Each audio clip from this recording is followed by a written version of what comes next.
Hi, I'm Annie Fitzsimmons. I'm your Washington REALTORS Legal Hotline Lawyer, and this video is the second video in our series entitled Team Mayhem 2022.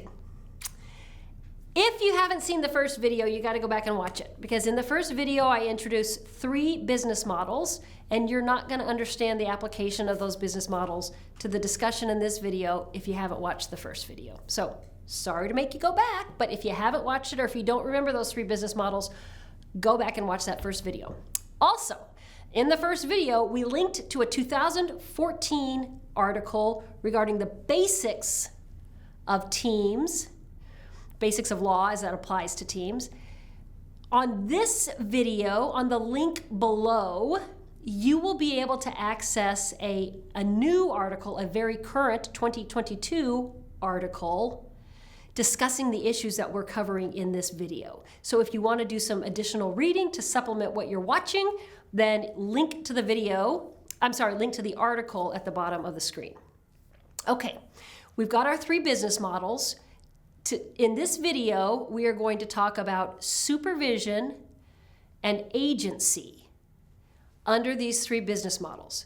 Let's start with a basic understanding that all real estate brokerage activities, the provision of all real estate brokerage activities by a broker, is subject to the supervision, ultimately the supervision of that broker's designated broker.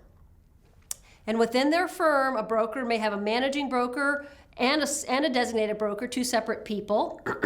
But certainly every firm, every broker is subject to the supervision of their designated broker, and correspondingly, every designated broker is required to supervise every broker. Even if there is an intermediate managing broker, every designated broker is required to supervise the provision of real estate brokerage services by all brokers licensed to the firm. Business model 1. We have a Bellingham team that employs in some capacity. Maybe it's truly an employment arrangement. Maybe it's we're going to hire you as an independent contractor to provide intermittent services for us in the Walla Walla area. You'll be compensated either as an employee or as an independent contractor, but you're going to be compensated for the provision of real estate brokerage services. We're the firm in Bellingham. The question is one of supervision. Let's look at it first from the Walla Walla broker's standpoint. In this situation, what we have found out industry-wide is that in most of these situations, the Bellingham team, for example, and it doesn't matter, in my business model from video 1, I've created this Bellingham team. I don't care where the team is located. It can be located anywhere geographically separate from the brokers that they're hiring. Okay, so we're going to keep referring to them as a Bellingham team, but please understand this has nothing to do with Bellingham. Okay, the team hires a broker in Walla Walla to provide some services. What we're finding industry-wide is that in this type of scenario, the designated broker for the Walla Walla broker has no idea that this is happening. It's advertised when the team is looking for brokers around the state. They're holding themselves out as being able to offer experience to newer brokers. Hey, newer broker, you might not have a lot of business of your own. Here's a quick way to make some money and to get experience in the industry. We're going to give you the consumer. You provide the discrete service that we tell you to provide. We will compensate you for that. Now, we deal with compensation in video 1. We're talking only about supervision right now. So if the Walla Walla broker takes notice of that advertisement and agrees to provide real estate brokerage services for the team and never communicates that to the designated broker, and why would they need to? Because they're getting compensated by this team, they're getting direction from this team, they're given consumers by this team. Really, their designated broker doesn't have anything to do with this, except that the designated broker has a statutory authority to supervise this broker's actions. And so if the designated broker has no idea what this broker is doing, then the designated broker is not supervising the broker's provision of real estate brokerage services, and very likely broker is violating their firm policy at a minimum, because probably the firm has an office policy requiring brokers to run all real estate brokerage transactions through the firm. What about the Bellingham firm or the hiring firm? Well, let's say that they're representing a buyer or a seller. It doesn't matter, because either way, that firm owes agency law duties to the consumer. And with those agency law duties, there is a certain expectation of performance, reasonable skill and care in the provision of real estate brokerage services. So the hiring firm owes certain obligations to the consumer who's located on the other side of the state. Can the firm provide real estate brokerage services with reasonable skill and care through a broker who is acting without supervision on the other side of the state? And how do we know if that's happening? The firm in Bellingham owes an obligation to the consumer, and they have no control whatsoever over the broker who's providing the real estate brokerage services, because the broker, the designated broker who's charged with supervising this broker, has no idea what this broker is doing, and the hiring firm has no supervisory authority over this broker. The entire structure of the license law system for protecting consumers is completely broken down by this business model. It falls flat on its face, because there is no supervision of the broker who's providing real estate brokerage services, and there is no adequate way for the firm who's obligated to meet the needs of the consumer through the provision of reasonable skill and care to ensure that that's happening. That's the problem with supervision. It's a problem for both the broker and their firm, as well as the hiring brokers and their firm. Everybody has a supervision problem in this scenario. Business model 2. It's very much the same analysis. I'm now the showing broker. I'm located in Yakima. The broker who hires me is located in Spokane. Spokane hires me to show property. Does my designated broker know that I'm showing the property? Is my designated broker supervising my provision of real estate brokerage services? If not, we have the same problem we just described. Spokane has an obligation to the consumer to deliver brokerage services with reasonable skill and care. Can they do that through a Yakima broker over whom they have no supervisory authority? And the answer is no, they can't. Statutorily, they defeat, let me say this differently. They defeat the statutory protection for the consumer. Business model 3 deals with transaction coordinators. Broker is licensed to one firm, hires a transaction coordinator who's licensed to another firm. Again, who's supervising here? The transaction coordinator is supervised by their own designated broker. Transaction coordinator is getting compensated a fee for each transaction.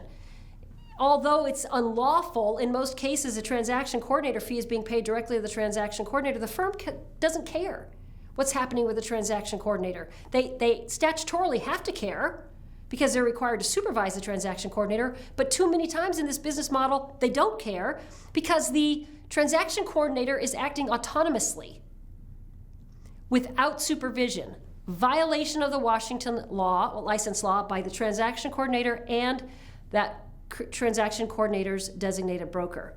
Same thing on the other side of the transaction, or on the other side of this relationship, for the hiring broker who is surrendering the provision of real estate brokerage services to another broker who's not supervised by the firm that's contracted to the consumer to provide those services.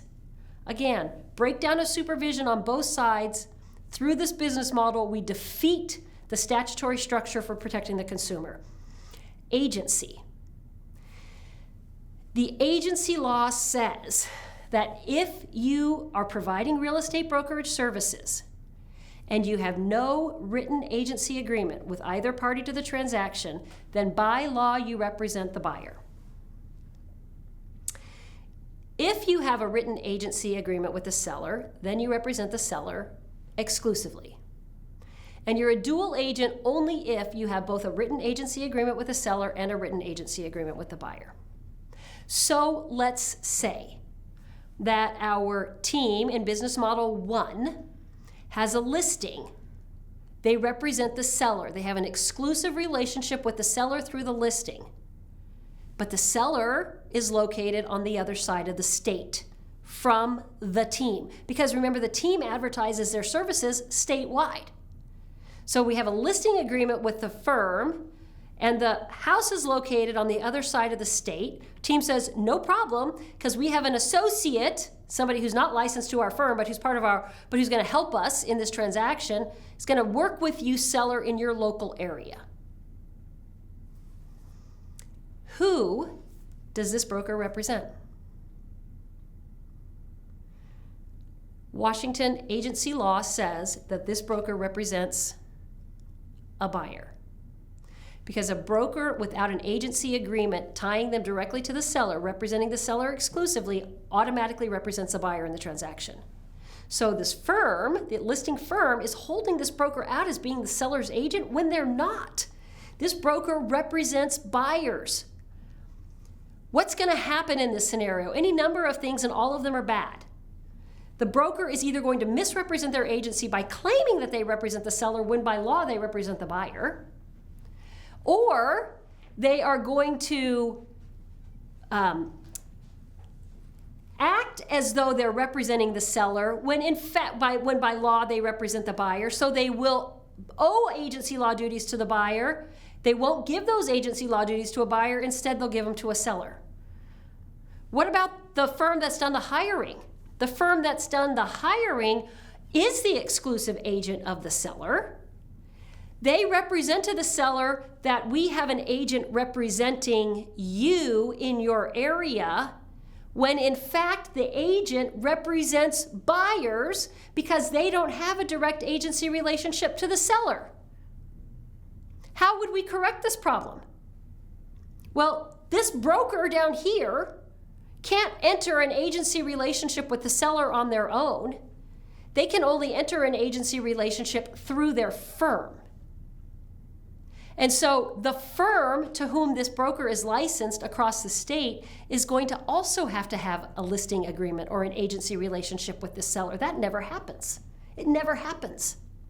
And so in this scenario, we have a violation of the agency law every single time. Business model 2, I'm the showing agent. I don't have an agency relationship with the seller, so that means I necessarily represent the buyer every single time. Is that consistent with the real estate brokerage services I'm providing? Who am I providing the real estate brokerage services for? Who does the hiring firm or the hiring broker represent? Business model 3, transaction coordinator. Now think about this one. I'm the listing broker, and I've got a transaction coordinator licensed to another firm. I represent the seller exclusively because I have a listing agreement with the seller through my firm. Transaction coordinator represents the buyer. My transaction coordinator, coordinating the transaction on behalf of the seller by operation of Washington law, represents the buyer. If I, as the listing agent, share confidential information of the seller, the transaction coordinator represents a buyer. They have no duty to keep that information confidential for the benefit of the seller. To the contrary, they have a duty to share that information with a buyer. Brokers, the business model does not work under Washington law. You have got to fix this scenario. How can you fix this scenario? You have a transaction coordinator who's licensed to your firm. And then when a listing broker is made the exclusive agent of a seller, the firm makes an additional appointment of subagency to the transaction coordinator. So now the transaction coordinator and the listing broker both represent the seller exclusively. Without that, we have a complete confusion of agency. And listing broker, you better not be sharing confidential information with the transaction coordinator, and you better be treating that transaction coordinator as though they are a buyer's agent. Okay, if you have questions on any of this or anything else, send an email to me, legalhotline@warealtor.org. Thank you for being a Washington REALTORS member, and stay tuned for video 3 in this series.